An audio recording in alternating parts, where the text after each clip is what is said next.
Assalamualaikum warahmatullahi wabarakatuh.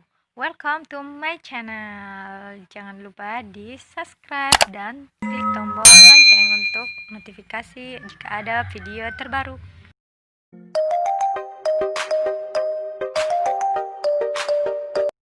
Halo adik-adik, apa kabarnya? Oh ya, selamat datang di Putih Abu-Abu. Nah, tahun ajaran baru saja akan dimulai. Semoga kalian senang belajar mata pelajaran biologi. Pada kesempatan hari ini kita akan mempelajari tentang ruang lingkup biologi yang mencakup pengertian biologi, cabang-cabang biologi, tingkatan organisme kehidupan, dan ciri-ciri makhluk hidup. Nah, langsung saja kita mulai pembahasannya. Biologi berasal dari bahasa Yunani yang terdiri dari dua kata, yaitu bios yang artinya hidup dan logos yang artinya ilmu. Jadi, biologi adalah ilmu yang mempelajari tentang segala sesuatu yang berhubungan dengan makhluk hidup. Makhluk hidup baik tumbuhan, hewan, maupun manusia. Ilmu pengetahuan biologi memiliki objek kajian yang sangat luas, seperti ilmu pengetahuan yang lain. Objek kajian biologi mencakup manusia, hewan, dan mikroorganisme. Mikroorganisme ini baik yang dapat dilihat oleh mata telanjang maupun yang dapat dilihat dengan menggunakan bantuan mikroskop. Dari sejak dulu sampai sekarang, ilmuwan sudah mengumpulkan informasi di ensiklopedia kehidupan yang sekarang yang sudah banyak serinya dan cabang ilmunya juga sangat banyak. Nah, ayo kita dengarkan satu persatu percabangan dari ilmu biologi itu sendiri. Yang pertama, ada namanya anatomi, yaitu membahas tentang susunan dalam tubuh manusia. Lalu fisiologi, yaitu mempelajari fungsi dan organ itu bekerja. Misalnya bagaimana makanan dicerna di dalam perut. Lalu kita zoom lagi, ada makhluk hidup yang sangat kecil yang hidup di dalam tubuh kita, itulah mikrobiologi. Di dalam situlah biologi molekuler meneliti seluk-beluk sel, sampai nantinya biologi molekuler ngebahas sifat dan interaksinya. Lalu kita akan ketemu dengan dasarnya, yaitu genetika. Nah, inilah yang membuat warna rambut dan rambut orang tua kita sama. Lalu ada botani yang mempelajari tentang tumbuhan yang ada di lingkungan kita. Ada zoologi yang mempelajari tentang hewan. Dan ada juga mikologi untuk mengetahui jamur mana yang bisa dimakan atau yang beracun. Nah, interaksi semua makhluk hidup inilah yang kita sebut ekologi.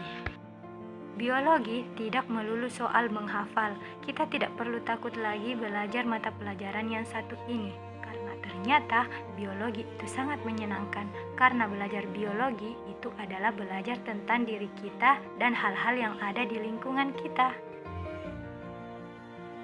Biologi itu lebih besar daripada sekedar menghafal nama Latin.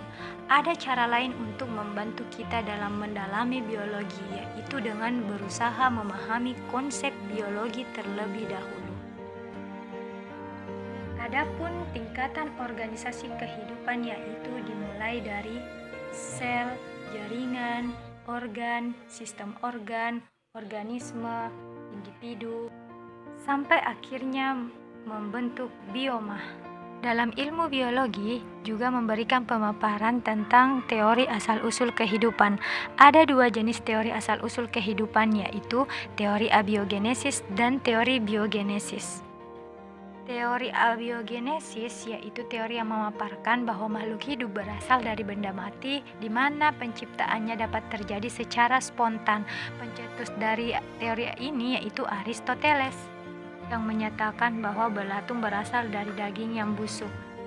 Yang kedua yaitu teori biogenesis. Nah, teori ini merupakan teori yang menyatakan bahwa makhluk hidup ada pada saat ini berasal dari makhluk hidup yang ada pada masa sebelumnya. Pencetus teori ini yaitu Louis Pasteur. Louis Pasteur menyatakan bahwa omne ovum ex vivo dan omne vivum ex ovo, yang artinya kehidupan berasal dari telur dan telur berasal dari makhluk hidup. Ada juga teori lain, yaitu teori evolusi, yang menyatakan bahwa perubahan organ tubuh yang disebabkan oleh lingkungan tidak mempengaruhi keturunannya. Pencetusnya adalah Weismann dan Charles Darwin. Teori Darwin menyatakan bahwa evolusi terjadi disebabkan oleh proses seleksi alam. Nah, selanjutnya kita akan membahas ciri-ciri makhluk hidup. Yang pertama yaitu bergerak. Semua makhluk hidup di dunia ini dapat bergerak seperti berjalan, terbang, dan sebagainya. Kemudian yang kedua yaitu bernafas. Nah, manusia, hewan, dan tumbuhan telah melakukan pernafasan dengan cara yang berbeda-beda. Nah, selanjutnya untuk berkembang biak agar tidak punah. Ada yang beranak, bertelur, dan ada yang beranak dan bertelur. Lalu tumbuh dan berkembang, dimulai dari masa telur, embrio, kemudian hingga akhirnya menuju fase dewasa. Selanjutnya yaitu membutuhkan makanan. Nah, semua makhluk hidup di dunia ini membutuhkan yang namanya nutrisi untuk menghasilkan suatu energi. Lalu dapat menyesuaikan diri dengan lingkungan, seperti menyesuaikan suhu tubuh dengan suhu yang ada di lingkungan. Lalu dapat peka terhadap rangsangan. Dan yang terakhir, mengeluarkan zat sisa hasil metabolisme tubuh. Demikianlah pemaparan tentang ruang lingkup dari biologi. Sebagai ilmu pengetahuan, biologi mengkaji tentang manusia, hewan, dan mikroorganisme. Itulah tadi materi hari ini, yaitu tentang ruang lingkup dari biologi. Terima kasih telah menyaksikan video ini. Jangan lupa di like and share. Assalamualaikum warahmatullahi wabarakatuh.